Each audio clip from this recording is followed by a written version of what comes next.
예, 안녕하십니까. 자, 2022년도 20대 대통령 선거가 3월 9일 날에 있습니다. 자, 이번 시간에서는요, 더불어민주당 이재명 후보, 이분에 대해서 한번 어필 한번 해보겠습니다. 자, 이재명 후보는 1964년 경북 안동에서 태어났습니다. 자, 안동인데요. 구체적으로 들어가면 안동시 예안면 상계동에서 상계초등학교로 이제 나오는데요. 자, 이분이 7남매 중에서 5째로 태어난 사람이에요. 그리고 지방 형편이 어려워서 1977년도 초등학교를 졸업 후에 성남시로 이주해서 고위검정고시와 대입검정고시를 준비해서 1981년도 6년 동안 상대원이죠. 상대원이면 성남입니다. 상대원 공장에서 소년공으로 노동자로 일해왔고, 그때 산업재해로 팔을 다쳐서 장애 6급 판정을 받아서 군대를 면제했습니다. 면제를 받았는데, 이분이 사실 이 더불어민주당 이재명 후보가 최종 학력은 초등학교예요. 그렇지만 이분이 검정고시를 합격하여서 1982년도 중앙대학교 법대 장학생으로 입학했어요. 그 머리가 상당히 좋다고 봐야죠. 그리고 80년대 법대 졸업하고 동시에 사법고시를 합격해서 그의 나이 26세 1989년 사법연수원 18기 수료 후 성남시 변호사 사무실을 개업 후 활동을 이제 하기 시작했습니다. 그런데 자, 이분이 시민운동도 하고 인권 변호사 활동도 했습니다. 활동도 하고 했는데 참 구구절절 이분이 살아온 이 경력이 참 화려하죠. 보통 정치인들하고는 좀 색이 좀 다르다고 봐야 될 거예요. 근데 이분이 왜 이렇게 이렇게 정치적으로 이렇게 관심을 가졌냐면은, 이재명이 판검사가 아니고 변호사예요. 변호사 머리 되다 보니까 연수원 성적이 나빠서가 아니라고 한다. 나빠서가 아니고 1980년 사법연수원 시절에 고 노무현 대통령 강연을 듣고 그때 감명을 받았겠죠. 저도 이제 들은 바도 있고 이렇게 이제 기억이 하는데, 그래서 인권 변호사로 살고 싶다는 생각을 했다고 한 거예요. 가장 어렵게 살고 힘들게 살아오면서 그러다가 2005년 8월 달에 이재명 성남시장으로 이제 출마를 밝히고, 당시 열린우리당에서 입당하고 2006년도에 성남시장 도전했으나 낙선했습니다. 2006년도에는 낙선하고, 그리고 2007년 대선에서 정동영 캠프에 합류해서 비서실에서 수석 부실장으로 활동하다가 2008년 총선에서 성남 분당갑에 도전했지만 또 낙선했습니다. 2008 총선에서 분당갑에 도전했지만 또 낙선하고요. 그래서 2010년 이재명 나이가 46세죠. 성남시장 선거에서 51.2% 지지율을 얻으면서 한나라당 황준기 후보를 제치고 성남시장에 당선된 사람이에요. 자, 그런데 19대 대통령 때는 대선에 나와서는 문재인, 안희정 후보와 경쟁했지만 21.2%로 지지율을 받아서 3위로 탈락을 했는데, 자, 그중 이재명 후보가 살아온 살아온 학력을 봤을 적에는 참 초등학교로 나왔지만 의지가 강하다고 봐야죠. 근데 이 사람이 본은 경주이시예요. 본가는 경주이시. 지금 현재 나이는 58세, 59세인데 58세로 이렇게 나와있죠. 64년생이라 그러지만 본인은 63년생이라고 이렇게 이야기합니다. 본인은 주민등록상 64년생으로 나와있고, 근데 자, 이번 김혜경씨, 그러니까 성남시 분당구 순회동에서 김혜경씨 부인하고 설아의 이남이 있어요. 학력은 중앙대학 법대를 나와 졸업했고 이후 경문대학교 행정대학원에서 행정학 석사를 취득을 하는데 했습니다. 자, 여기서 자, 이재명 후보, 이분이 그 이재명이나 인간을 제가 살펴봤을 적에, 저도 지금 그분하고 뭐 같이 생활하고 그런 건 아니에요. 아닌데 저도 그 매체로 통해서 들은 바에 의하면은, 이재명 아버지가 그 생활이 어려워서 리아카르도 꿇고 뭐 이렇게 좀 활동을 해오는데, 이재명이 호자예요, 호자. 밤중이라도 공부하고 와주고 아버지 새벽 3시고 뭐 새벽이 되면 리아카 꿀로 같이 가서 도와주고 그렇게까지 하고, 자기 어머니도 뭐 이렇게 참 그 다 매체에서 이렇게 뉴스 보도가 되었습니다만은, 그 성남에서 그 화장실, 그래서 거기서 휴지도 팔아가면서 어렵게 생활을 하고, 또 방 한 칸에서 7남매에다가 부모하고 9명이 그렇게 살았대요. 그 정도로 생활이 완전 어려운데, 그 예안면 상계도를 가는 데가 그 사실은 그 청량산 줄기로 통하는 그 길목인데요. 지금 얘기하자면은 뭐 이렇게 깁니다. 저도 그쪽에 대해서는 조금 알고 있어요. 그쪽에 대해서 좀 알고 있는데, 자, 이재명 후보, 자, 이분이 왜 대통령이 되어야 되겠나 싶은 생각에서 나왔냐면은, 인권 변호를 하다 보니까 이게 없는 사람들, 또 자기가 이렇게 시장을 하면서 쭉 지내다 보니까 힘들고 어려운 사람들은 보면은 자기가 클 적에 걸어온 가정이 힘들게 커왔잖아요. 그런 걸 보면서, 아, 이거 좀 베풀고 살아야 되겠다. 힘없고 어렵고 힘들게 사는 사람한테 좀 도움이 돼야 되겠다. 내가 뭔가 좀 이게 그 나라에 큰 일을 할 수 있는 걸 맡아서 해봐야 되겠다. 이런 생각이 들었는데, 마침 대통령을 한 5년 전에부터 대통령 꿈을 한번 꿨대요. 5년 전부터. 그렇게 이어왔는데, 자, 이분이 그 가정적으로 좀 시끄러웠죠. 그 자기 형하고 이렇게 싸우는데, 이 자기 형이, 이 재선이라 한 이 사람이 59년생이에요. 자기 형은.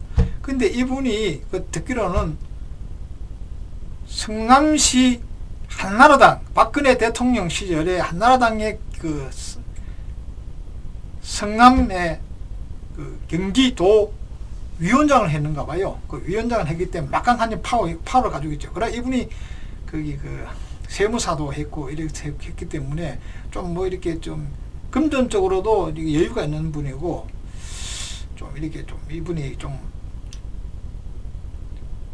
그 성남에서도 인기 있었는데, 어느 날 갑자기 이분이 고향에 내려와가지고 뭐 동창회 같은 거 하고 이러면은 그 사람들하고 안 어울리고, 선후배가 안 어울리고 자리를 자꾸 피하고 겉도는 거 봐요. 이렇게 밖에서 막 겉도고 하는데, 이재명이는 오면은 막 선후배한테 인사하고, 자기가 그 선배 후배 고향 삼사 찾아가 인사하고 이렇게 뭐 이렇게 주위를 다니면서 이렇게 그 베풀고 인사를 하고 다니는데, 이 형은 찬물에 길 도듯이 밖으로 살살 돌기만 돌고 그렇게 해왔는가 봐요. 그런데 제가 이렇게 판단해 보니까 형하고 동생하고 왜 이리 틀어졌느냐, 뭐 어느 가정에 틀린 게 있겠습니까만은, 형이라는 사람이 성남시로 나오려고 그랬는데, 이재명 지금 현재 후보가 동생이잖아요. 동생도 나오려고 그러는가 봐요. 그 동생도 나오려고 그러고 하니까 형이 나가지 마라 하니까, 아니 난 나가야 되겠다. 그때 성남에서는 이재명 후보가 인권 변호도 하고 그 좀 이렇게 그 시민 운동도 하고 이러다 보니까 그 성남 그쪽 일대에서는 이재명 인기가 좀 올라갔어요. 인기도가. 그러다 보니까 마침내 이재명 후보가 시장이 되었어요. 시장이 되었는데, 시장이 되고도 막 주변에 그 한나라당 뭐 위원장이니까 뭐 안파워가 있을 거 아닙니까? 그 당시에 뭐 한나라당이 그 집권당이니까. 그 이재명 시장이 와가지고 막 시끄럽게 하고 뭐 사람들 막 들락날락거리고, 그리고 자기도 와가지고 내 동생이 뭐 이렇게 시장인데 하면서 좀 이렇게 좀 자기가 좀 이렇게 위안을 위시를 좀 했는가 봐요.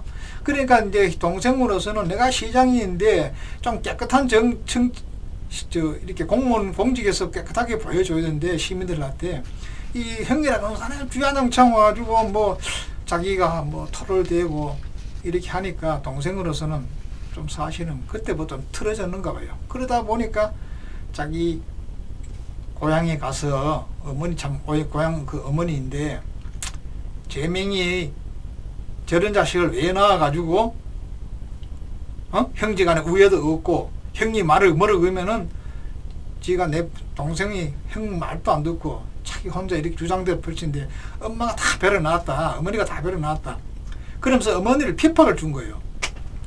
핍박을 주니까 그게 또 한 번도 아니고 두 번도 아니고, 그러다가 이재명이가 형수한테 욕을 하게 된 거죠. 그 욕을 하게 된 동기도 실은 그 며느리가 시어머니 되죠. 시어머니한테 좀 입에 못 담을 그 정도로 하고, 또 폭력도 하고, 이렇게 병원에 실려가고 이렇게 된 거예요. 그러다 보니까 자, 누구라도 자기 어머니 욕하면은, 저 역시도 마찬가지예요.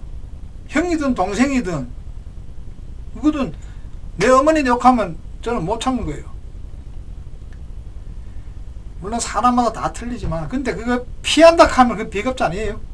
자기 어머니 근데 욕하고 달려들고 하는데, 그래서 이재명이 욕을 했는데, 그 욕할 동네도 그날 당일날 바로 어떻게 된 게 아니고 전화상으로 한 거잖아요. 그 전화상으로 할 때 이쪽에서 그 형수 쪽에서 그 미리 아마 그 한나라당 저거잖아요. 아마 그 내 생각인데 작전이 들어가지 않았나, 뭐 그런 뭐 의심이 좀 갑니다. 그 이재명이 후보가 욕을 하도록 좀 신경질적으로 반응을 일으킬 수 있도록 그렇게 유도를 좀 한 것 같아요. 그러다 보니까 이재명인가 자기도 그 순간은 좀 잃어버렸겠죠, 솔직히. 욕설을 이렇게 하고 했는데, 근데 유튜브나 뭐 이렇게 나오는 걸 그 시장가에 도는 거는 맥락은 없어져요. 전 월인가 어떻게 돼가지고 결과가 어떻게 나오는 그거는 딱 잘라버리고, 그냥 그 욕설했는 거 그것만 딱 해가지고 이렇게 내보내니까 사람들이 이재명이는 죽일랍니다 이런 거예요. 이재명 이분은요 마음 약한 사람이에요. 자기가 살아나려고 참 의지 강하게 아주 야막주의에 이렇게 커왔기 때문에 그렇지, 이 사람은 성격상은 마음 약한 사람이에요. 근데 이재명 이분이 이재명 후보를 저도 이해를 합니다. 저도 클 적에는 여유 있게 컸고 뭐 이렇게 컸지만은 또 이렇게 살아가다가 또 이렇게 어려울 때도 많이 있어서 겪어보고 다 했습니다. 그런데 없는 사람들이 클 적에 고생해가지고 가정에 힘들게 커온 분들은 보면은 대체로 보면은 의지가 강하고 허튼 짓을 안 해요. 저는 그걸 잘 알아요. 내 주변에도 그런 사람들 많습니다. 그래서 이재명 후보가 이분이 지금까지 잡음이 많은 이유는 또 그런데, 또 이렇게 사실 정가도 그 정가도 그 따지고 보면 그리 큰 이렇게 큰 남들인데 그 피해주는 그런 정가도 아니에요. 시민운동하다 한번 걸리는 정가죠. 그 다음에 검사청은 사법고시 패스돼 가지고 수습기관에 검사 수습기관에 나가가지고 그때는 검사 발령장을 받은 건 아니죠. 그러니까 자기 때는 젊을 때 아닙니까? 젊으니까 이렇게 그 당시에 젊으면 검사라 하면은 뭐 이렇게 사법고시 패스되면은 동네 가면 항수 한 마리 잡아가지고 큰 잔치를 벌려요. 잔치 벌려 그런 정도인데 이분이 그걸 하다 보니까 뭐 어떻게 하다 보니까 남들한테 좀 도와주고 좀 의지되는 것도 있고 그 젊은 혈기에 검사진 하다가 이 사람이 한 번 걸린 거예요. 그러나 시민운동 하다 걸렸지. 그리고 또 음주운전 했잖아요. 그죠? 음주운전은 지금으로부터 약 15년 전, 뭐 한 20년 전 이 정도 때는 음주운전 초창기 단계니까 우리나라가 지금 음주운전이 정착되기는 불과 한 5년 됐나요? 5년 넘었지. 한 10년 정도 됐는데 그때는 초단기면 해도 음주운전 당소도 대리운전 기사도 없어요. 술 한잔 먹으면은 그냥 집에까지 이렇게 가려고 그러고 아니면 좀 쉬었다 가야 되는데 지금은 이제 어림없죠. 한 잔에도 먹으면은 그 음주운전 단속대에 걸리는데 그 당시 그래서 음주운전 걸리는 거예요. 또 음주운전 그러다 보니 전과 뭐 3범이니 4범이니 그거 이렇게 되는 거고. 그래서 이재명 후보가 제가 지금 편드는 거 아니에요. 이재명 이 사람을 내가 딱 봤을 적에 좀 추진력도 있고 다 좋은데 이 사람이 조금 약간 패러 조금이니까 뭔가 이 성격이 좀 못하는 것이 있다고 저는 계산 처음에 그렇게 들었거든요. 제가 이거를 이재명이라는 그런 사람을 몰랐는데 전혀 몰랐는데 저 지난번에 그 민주당 문재인 정권이 당시에 그 경선 과정에서 제가 들은 게 있거든요. 저는 그때도 이재명이 저랑 몰랐습니다. 솔직히. 왜냐하면 민주당 저는 지지를 안 했어요. 그 당시에 나 보수 지금 현재 한나라당 이제 국힘당인데 국민의힘당에서 그쪽을 내가 지지를 했고 또 중도 입장에서 주로 많이 이렇게 생각하고 있었는데 또 문재인 정권에서 저는 문재인 쪽 찍지도 안 했어요. 솔직히. 그런데 보니까 이재명 저 사람은 욕만 잘한다고 누가 그러는데 욕을 많이 하는데요. 아 그래 그 사람이 그분이 욕을 한다고 그래서 저도 좀 약간 좀 부정적으로 고개 까당하게 했었는데 이 사람을 대해서 제가 사실은 좀 이렇게 그 관심을 한번 가져봤어요. 솔직히 가져봤는데 그 들리는 거하고 틀려요. 생각하는 게 틀립니다. 틀려서 그때부터 이재명이 이분에 대해서 관심을 가지고 그런데 이 사람이 도울이라 하는 그 선생 있죠. 도울 선생이 물론 그분이 뭐 말을 100% 들을 수는 없지만 하늘이 천운을 타고났더랬어요. 이재명 후보가 그 모진 풍파 속에서 저는 이재명 후보를 질긴 풀이라고 그래요. 잡초라 생각합니다. 잡초. 저는 잡초로 표현해요. 왜 잡초냐? 그 험난한 길을 지금까지 쭉 오면서 이렇게 걸어왔잖아요. 누구 도움 없이. 기득권도 아니고. 지금은 이제 기득권 서로도 들을 수 있겠죠. 자기도 이제 여유가 되고 또 이렇게 뭐 시장 도시락까지 했으니까. 근데 없는 사람들, 생활이 어려운 사람들, 이런 사람들 편에서는 좀 자기가 큰 성장 과정을 겪어봤기 때문에 잘 알 거예요. 좀 그런 점이 있고. 자, 이번 시간에는 이재명 후보에 대해서 제가 좀 1차적으로 이렇게 오늘 한번 하고 싶어서 그렇게 했는데요. 자, 이재명 후보는 이 사람이 원래는 보수적이 조금 있었는 거예요. 보수적인 기질이 있었는데 임금 노무현 대통령의 그 연설을 듣고 자기가 붙이고 노무현 길을 한번 가봐야겠다고 그래서 노무현 대통령 뒤를 이렇게 오고 있는데 자 이번에 지금 현재 대선 후보 지지도 인기에서 1위로 가고 있죠. 36%. 오늘 1월 7일 오늘 나오는 뉴스를 보니까 36% 이렇게 나와 있고 2위가 윤석열 후보가 26%로 나왔고 안철수 후보가 지금 약진해 가지고 지금 15% 나와 있어요. 15% 나와 있고 심삼정 후보가 한 5% 나와 있는데 아직 변수가 있는 거 봐요. 지금 복병, 쉽게 말하면 복병이라고 하면 안철수가 복병이고, 지금 국민의힘당에서는 그 이준석으로 인해서 지금 지지율이 많이 내려왔는데, 현재 이재명 후보 더불어민주당에서 이렇게 지금 잘 해나가고 있습니다. 자, 이분을 내가 그 시사 토론에서 언론인 초청해서 그 질의에서 응답하고 그 답변하는 걸 봤는데 아주 잘해요. 뭐 하나 막힘 없이 치고 나가는데 역시 좀 준비된 대통령이다, 이렇게 생각을 하고 있습니다. 자, 아무튼 이번 시간에는 이분이 진짜 빈손으로 잡초와 같이 절긴 풀로 지금까지 왔다. 저는 이거에 대해서는 감명을 받아요. 뭐 잘 살았다 못 살았다 뭐 그런 것도 뭐 검사니 뭐니 다 필요 없고, 어릴 때부터 쫙 지나오면서 성장 과정을 모진 풍파가 있어도 그걸 다 뿌리치고 지금 현재 더불어민주당 이재명 대통령 후보로 나왔잖아요.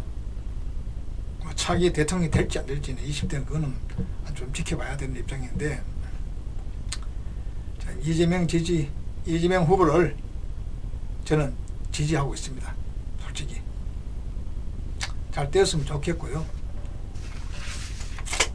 자, 이번 시간에 이것으로서 오늘 정치가 더불어민주당 이재명 후보에 대해서 어필했습니다. 다음 시간에는 윤석열 후보에 대해서 좀 말씀드리도록 하고 마치도록 하겠습니다. 감사합니다.